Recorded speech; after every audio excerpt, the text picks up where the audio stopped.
Large is the Smallest We Got by Jed Hamilton. Madison. Madison was from Wisconsin and had unimaginative parents. Had she been born in Florida, they might have called her Tallahassee. She arrived in Hollywood full of the usual hopeless hope back in the early 90s. The peak of Madison's academic achievements had been her selection as a high school cheerleader, and the photographs of her in that flamboyant role, snapshots she still takes out to show visitors, tell us that, as college dropouts go, she must have been a very pretty college dropout when she boarded the airplane to Hollywood. A little less pretty, perhaps, when she stepped off at LAX after a heavenly, duty-free flight. But she, being the first of them to make a home in West Hollywood, they never got to see that prettiness face to face before the sun-dried, drink-dried skin drew tight around her bones. The early 1990s, one must remind oneself, were pre-Botox. There was a rumor going the rounds recently that they are recalibrating Los Angeles years, ditching BC and AD and replacing them with BB and AC, before Botox and anocollagen. The origins of any suggestion that Madison might become an actress have proved impossible to trace. Her claim that she'd always wanted to act ever since she could remember was unhelpful in that regard, since she was usually incapable of remembering anything before the previous night, and often not a great deal about that either. Her conviction that, having seen Jessica Lange in Tootsie twice and looking quite like her, there couldn't be much else to it, wasn't in the least dented when Karen, who had not been a cheerleader, suggested that going to a classical concert, twice even, fell a little short of the training required to play the piano. Madison said that was totally different, but in her heart of hearts, she could see the strength of the argument if the analogy had been with a violin. From an objective distance, I hope it's not too unkind to suggest that Madison may have gone into acting because it didn't seem likely that she was capable of going into anything else. If there's one benefit every child in America gains from a high school education, it is the ability to write a lying resume. With the help of a few friends, Madison cobbled together a couple of impressive-looking pages and sent them, along with some touched-up photos, to every agent listed in Variety. No one replied. Madison had yet to learn that in LA, silence means no.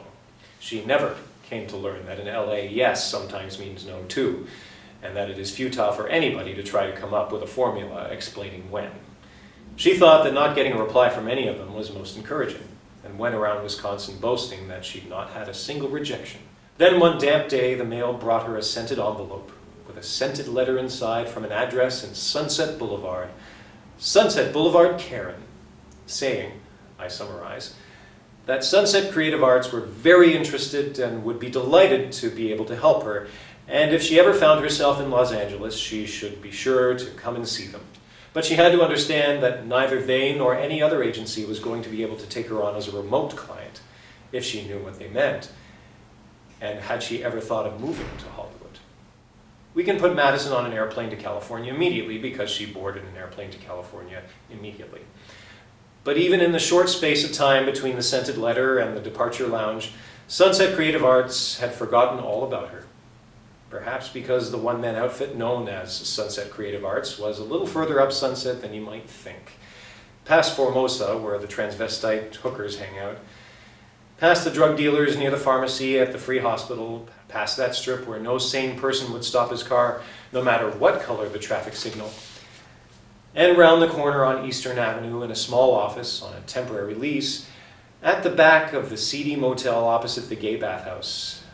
And the one man was Wendell Stein, a middle-aged Gentile who gave himself a Jewish name for the credibility of the agency, and who never discouraged young, aspiring actresses, ideally with absolutely no experience, from coming to see him on the off chance he might get laid. It was Madison's great misfortune to have packed too many suitcases and to lose one of them in transit. Inquiries at LAX established that the mistake had been made and discovered back in Wisconsin, and the bag was already in the air and would be arriving in a couple of hours. They were very sorry, but they hoped she would understand these things happen. Some vouchers for the restaurant were thrust on her in hope of starving off any demand for real compensation, to which, if only they'd known Madison, they'd have known she had no idea she would be entitled. Rather than sitting in a low chair at a nice little table eating one of today's specials, Madison spent her vouchers sitting on a tall stool at the even nicer bar, drinking a number of today's cocktails. Sitting, that is, until she couldn't find the footrest on the stool and slipped right off, and the barman said, "Don't you think maybe you've had enough?" She gave him a withering look, left no tip, and zigzagged over to baggage reclaim to pick up her delayed case. That's when she made the unwise decision to go straight away to see her agent, as she called him in Wisconsin, before checking in to her temporary accommodation.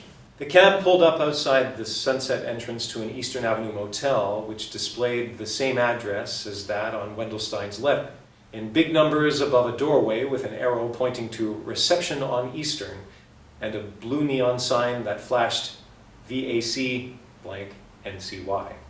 There was no trace at all of Sunset Creative Arts, nor any other possible claimant to the address on the letter. So a confused, tired, and tipsy Madison lugged her bags through the door into an area about the same size as, and not dissimilar to, the smell of the men's restroom at the gas station.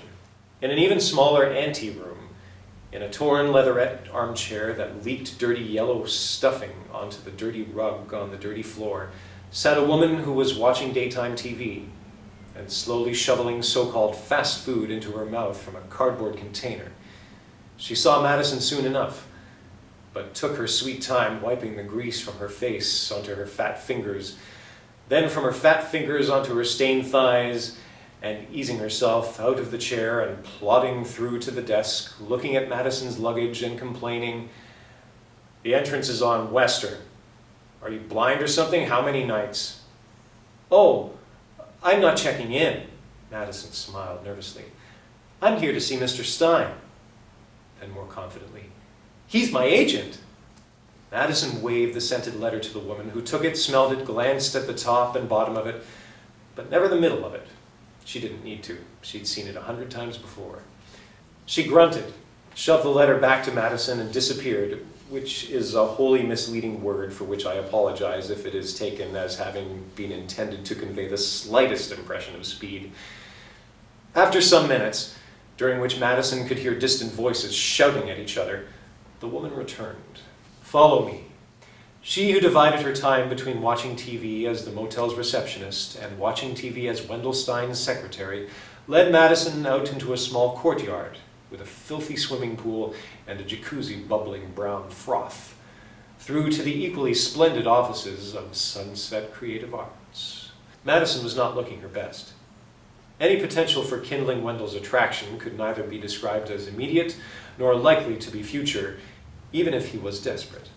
And although the actual meaning of his speech was, "Get the bitch out of here," the words Wendell Stein chose to convey that meaning were, "Madeline, my dear girl, thank you so much for coming to see me. This has got to be one of the most exciting days for me this, how do I know? And I cannot tell you how excited I am to be meeting possibly one of the most exciting new talents to arrive in Hollywood this, you tell me." Madison wasn't entirely sure what she was meant to tell him, but before she could speak, "The thing of it is, you've come at a very bad moment. I got one of my young actresses doing a screen test at Universal, and," he looked at his watch, "like now, geez! And I just have to be there, like I will be for you, sweetheart. Take this card. It's my private number." It was a card with a direct dial to an answer service no one ever checked. "Ring me anytime. I cannot tell you how excited I am, but I gotta run." A final press of her hand, and he finished with, "Anytime. I mean that." Wendell nodded to his secretary, who abruptly took the disoriented Madison by the arm and maneuvered her to her baggage in reception, and from reception out into the bright sunshine of Sunset Boulevard with, "This way, sweetheart. Don't get too excited."